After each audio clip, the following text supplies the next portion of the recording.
प्रशासन मुर्दाबाद, झुंझुनू जिला प्रशासन मुर्दाबाद, नवलगढ़ विधायक मुर्दाबाद, किसान एकता जिंदाबाद, किसान एकता जिंदाबाद, जय जवान जय किसान, जय जवान जय किसान, जय जवान जय किसान।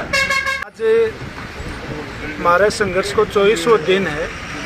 पिछली 20 जनवरी 2023 किसान संघर्ष समिति अर्थात यूँ कहें श्री सीमेंट संघर्ष समिति के द्वारा ये किसानों के हित में, यहाँ के बेरोजगार युवाओं के हित में और स्थानीय गांवों के ऊपर इस कंपनी का जो लाभांश का 2% हिस्सा खर्च करने के लिए आज हमारा 24वां दिन का धरना चालू किया गया है। 3 मुख्य मुद्दे मैंने आपको बता दिए अभी। आज जब नवलगढ़ प्रशासन और राजस्थान सरकार के हमारे मुख्यमंत्री सलाहकार और श्री सीमेंट कंपनी के द्वारा जब हमारे इन 3 बिंदुओं पर किसी प्रकार का जब ध्यान नहीं दिया गया तो हमारे 5 जो किसान साथी हैं उनके द्वारा आज कर्मिक अनशन वो शुरू किया गया है, जिसमें हमारे श्री कुंभाराम जी यादव हैं गोठड़ा से, जनाब जावेद खान गोठड़ा से, मैं मुकेश खैरवा चौडानी गांव से, हमारे राजवीर जी हैं जो देवगांव ग्राम पंचायत के उप सरपंच प्रतिनिधि महोदय हैं और 5वें हमारे खेदड़ों की ढाणी से हैं राजेश जी खेदड़।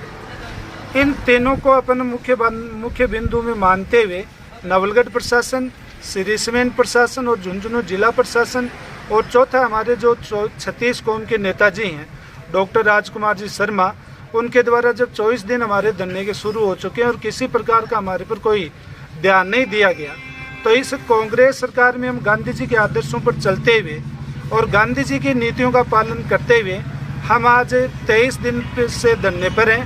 आज 24वां दिन है जिसमें हमें भूख हड़ताल जैसा जो कर्मिक अनशन का निर्णय हमें लेना पड़ा और आगे भी यदि सरकार हमारी इन बिंदुओं पर सहमति नहीं बनाती है, श्री सीमेंट कंपनी ध्यान नहीं देती है, तो हम आमरण अनशन पर भी बैठेंगे। तो ये हमारा मुख्य आज का कर्मिक अनशन का बिंदु रहेगा। आज हमारे धरने का 24वां दिन है। 24वां दिन हमारे जो धरने का संघर्ष समिति सदस्यों ने कर्मिक अनशन का निर्णय लिया। कर्मिक अनशन हमने स्टार्ट कर दिया है।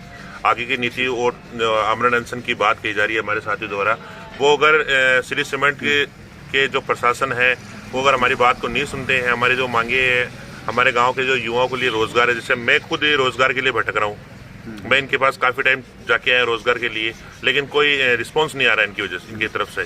तो और हमें इस तरह से नेगलेक्ट कर रहे हैं जैसे कि हम किसी भी कार्य के लिए यहाँ पे क्या बोलते हैं उसको काम नहीं कर सकते हैं।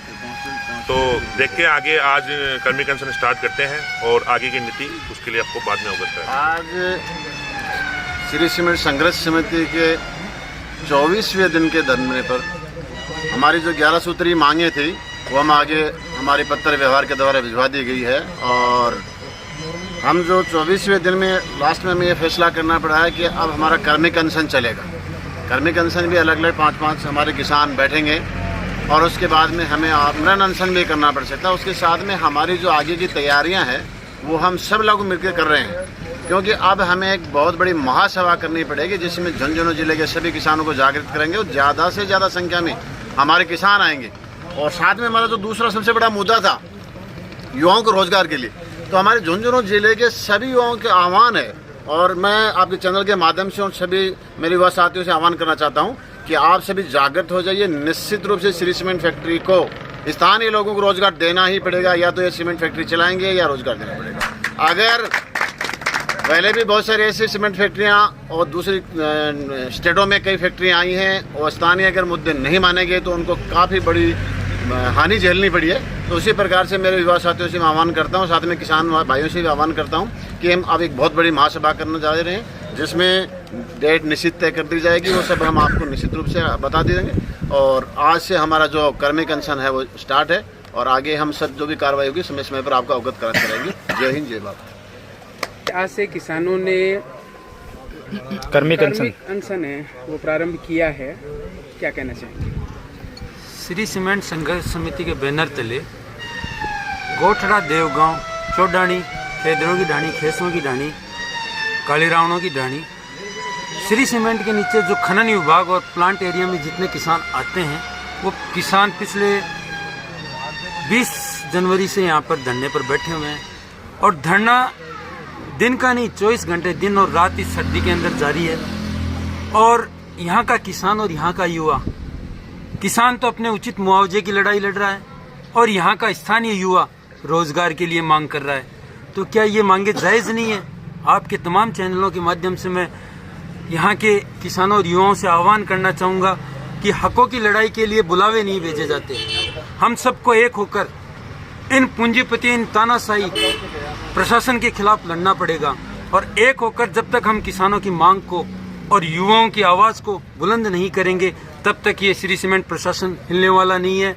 और मैं तो आपको विदित कराना चाहूँगा कि किसान 24 रोज से यहाँ धरने पर बैठे हुए हैं, अपनी जायज़ मांगों को लेकर लोकतांत्रिक तरीके से अपना प्रदर्शन कर रहे हैं, लेकिन यहाँ के प्रशासन के साथ साथ स्थानीय विधायक की जो उदासीनता है वो ही इन कार्यों के लिए मेन मानी जा सकती है कि श्री सीमेंट प्रशासन क्यों बैकफुट पर है। क्योंकि स्थानीय विधायक का जो दायित्व होता है वो ये होता है कि वो आप यहाँ के किसानों की पीड़ा को समझे, यहाँ के युवाओं की पीड़ा को समझे, न कि वो श्री सीमेंट प्रशासन की पीड़ा को समझे। क्योंकि ये तो कंपनियां, बड़ी बड़ी कंपनियां, इनको कोई फर्क नहीं पड़ता है, लेकिन यहाँ के किसान की जब जमीन जाती है, यहाँ के युवाओं को जब रोजगार नहीं मिलता है तो बहुत ही पीड़ा होती है। उसी पीड़ा को देखते हुए हम तमाम युवाओं और किसानों ने सभी ने एक निर्णय करते हुए आज से ये क्रमिक अनशन प्रारंभ किया है। और आने वाले समय में अगर यहाँ का श्री सीमेंट प्रबंधन समिति और यहाँ के नवलगढ़ प्रशासन द्वारा कोई उचित कार्रवाई करते हुए समझौते पे नहीं आते हैं तो आगे बड़ा आंदोलन किया जाएगा। हमारे द्वारा, संघर्ष समिति के द्वारा श्री सीमेंट कंपनी के आला अधिकारियों को वार्ता पत्र के माध्यम से अवगत करा दिया गया है कि आपने पिछले 24 रोज से हमारी किसी भी बात को नहीं सुना है, तो यहाँ के किसानों ने कर्मी अनशन करने का फैसला लिया है जो आज से प्रारंभ हो चुका है। विधानसभा में बने हुए हैं, विधानसभा सत्र के दौरान भी वहाँ के विधायक ने ये मुद्दा जोरों शोरों से उठाया था, ये रोजगार और किसानों का।